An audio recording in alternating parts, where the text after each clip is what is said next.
Uh, bollocks is the word that comes to mind. Post the 350 with my wonderful hindsight eyes, and as I like to do, well, every horse that wins a chase that I've tipped in that I didn't tip, I always look back at, work out what I could have done better, what I've missed. Um, and given this is quite a bad example, well, sorry, a good example of lazy analysis, I thought I would record a video looking back in terms of what I, and well, certainly what I could learn for the future, or to keep reminding myself. And the purpose really is, when you're getting to the stage of looking at these races, is you want your brain to be trained so that you're thinking about all the various different factors without having to think about them, if that makes sense. So I do kind of like this process, as it is important in my mind anyway, for trying to improve and to not make similar mistakes next time. So I'm going to look at Treacle Tart in a minute, because you'll never get me apologising for a tip. Because you do the work and you have an opinion, and you should always back that up. And I'm certainly not going to apologise for Gardner's Hill, who ran his race, ran a cracker, was in the end simply outclassed. I possibly thought the ground was going to be softer than it may have ridden, but as we'll see soon, that isn't really a valid excuse. Looking back at my write-up, I kind of was looking through, and probably one of the first errors was being a bit too swayed by the weakness of her in the market. I kind of knew in the back of my mind that Longston's uh, doesn't have many big price winners, certainly over fences, and that's kind of proved by the analysis that I've subsequently done with Micro Monday, which was post tipping in this race. And if I'd have done it on Monday, Treacle Tart would have been there, lodged within the microsystem test zone.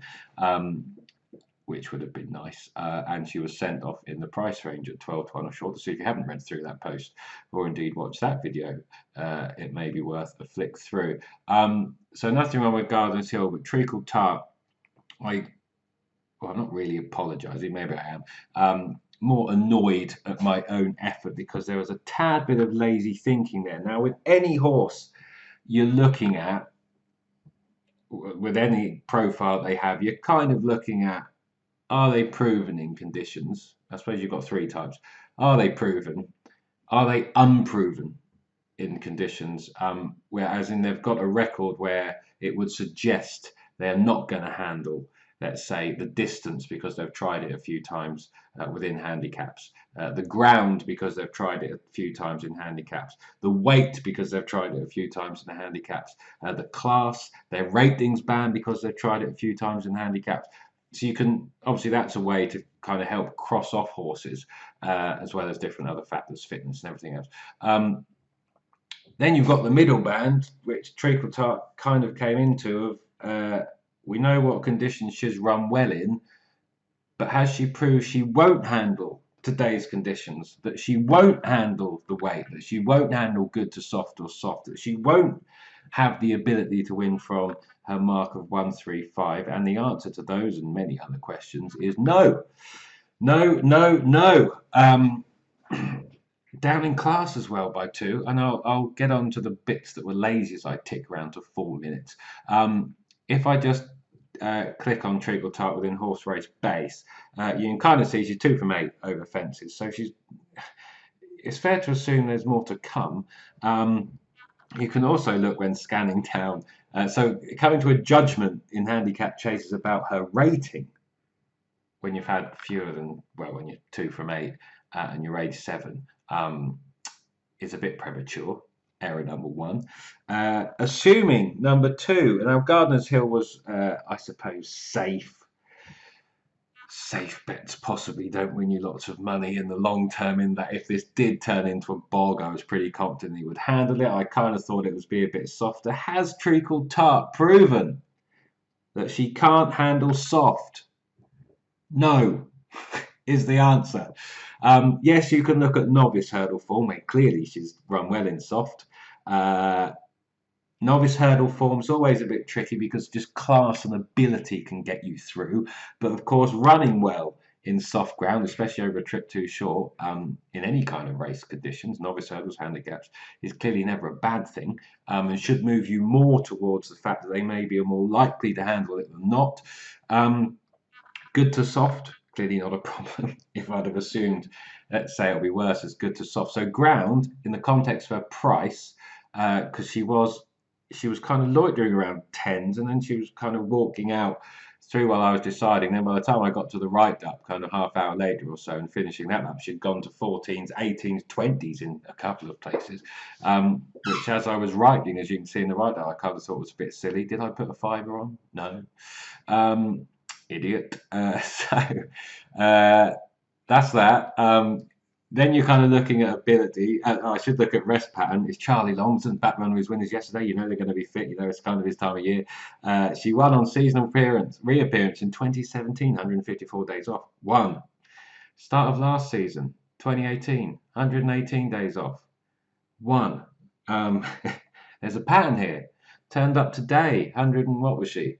51 days off. Won. Lazy. Lazy.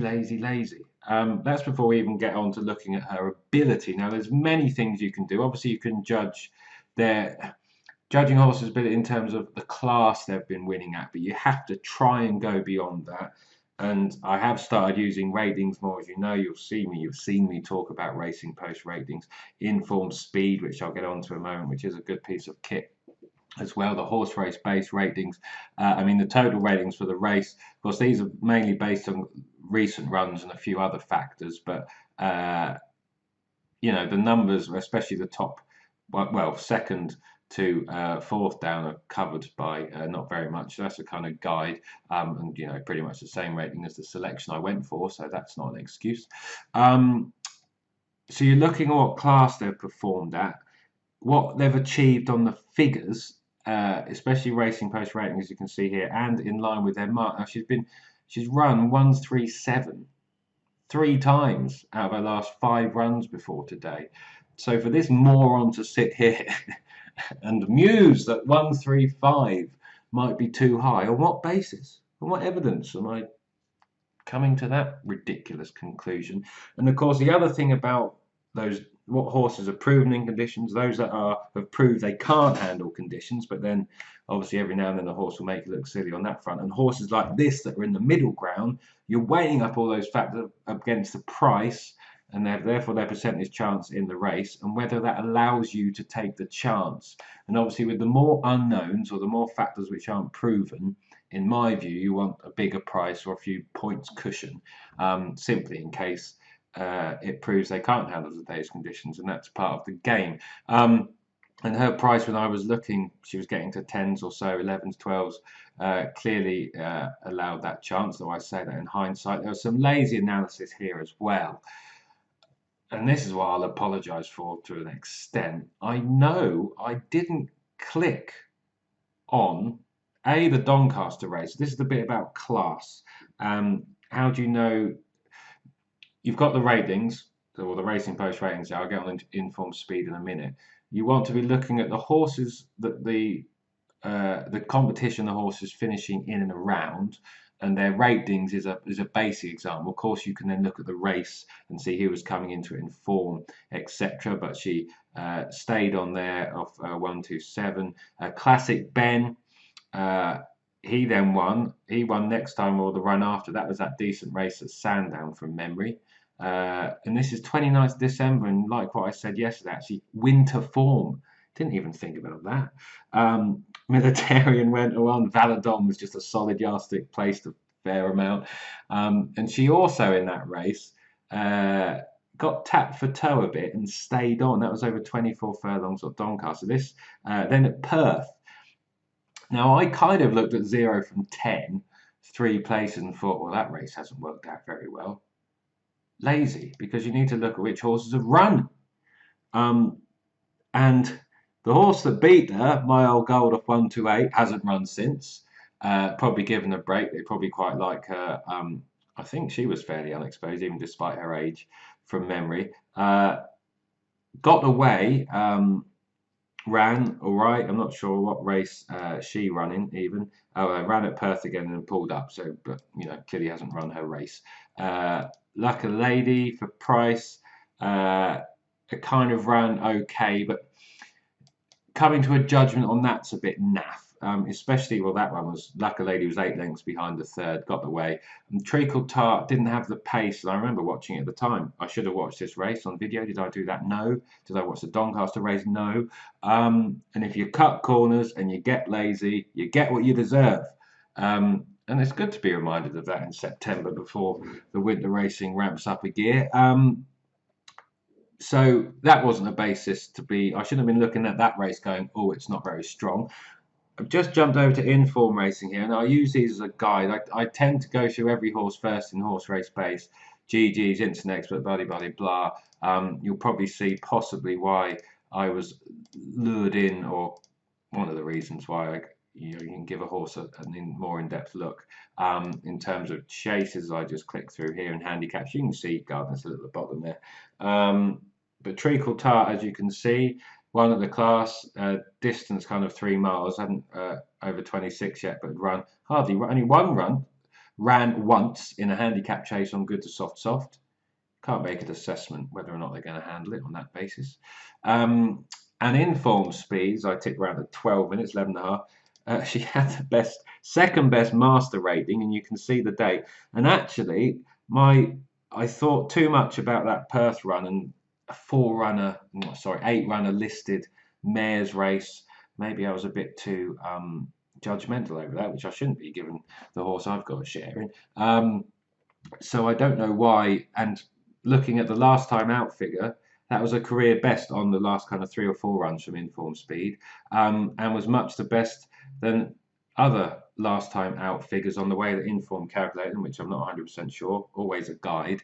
But again, that gave some substance to the quality of that last run, and you shouldn't judge too quick. Add into that Longston's form, which we can see down in class.